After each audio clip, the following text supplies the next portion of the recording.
اللہ کی کتاب سے جڑ جانا، وابستہ ہو جانا۔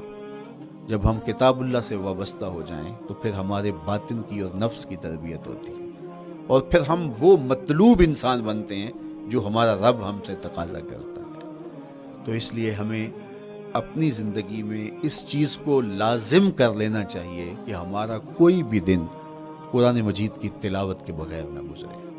اپنے دن کا آغاز قرآن مجید کی تلاوت سے کیجیے۔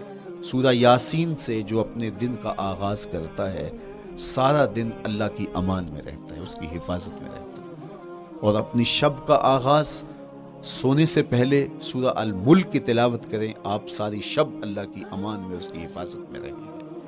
اور قرآن مجید کو سمجھ کر اس کے مفاہیم و مطالب کے ساتھ ایک رکوع کم از کم پوری زندگی، اپنی زندگی کے نصاب میں آپ کتنا وقت مختلف امور کے لیے سر انجام دیتے ہیں۔ یہ کتاب انسانی ہدایت کے لیے، انسانی تربیت کے لیے، اس سے کوئی اور بہتر اور مؤثر جو ہے وہ نصاب نہیں ہو سکتا ہے۔ انسان سازی کا بہترین ذریعہ ہے یہ کتاب، اور اس کتاب کے ذریعے سے جو ہے وہ انسان پستیوں سے اٹھ کے بلندیوں تک جا پہنچتا ہے۔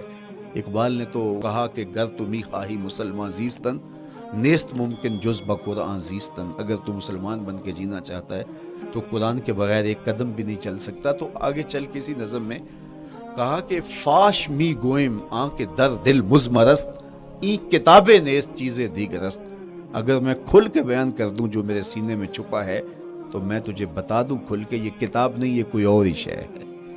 کن لوگوں کو کہاں سے اٹھایا اور یہ کتاب کہاں تک لے گئی، جو باہمی جنگ و جدل میں الجھے ہوئے تھے اور حرف شناس بھی نہیں تھے، جو سواد آشنا بھی نہیں تھے، پھر انہوں نے جو ہے وہ روما کی سلطنت بھی الٹ کے رکھ دی۔ یہ کرشمہ تھا اس کتاب کا، جس نے زندگی کا جمال ان کی روحوں کے اندر پیدا کر دیا۔ تو میں اور آپ اپنی زندگی میں قرآن مجید سے کبھی بھی دور نہ ہوں۔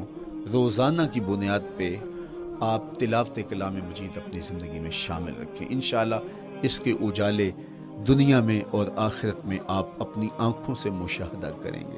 حضرت امام احمد بن حنبل فرماتے ہیں، میں نے رب سے کہا کہ مجھے اپنا قرب عطا کر، آواز آئی میرا قرب چاہتے ہو تو قرآن پڑھا کرو۔ یہ رب کی قربت کی بھی ضمانت ہے اور ضبط نفس اور باطن کی تربیت کا بھی ذریعہ ہے۔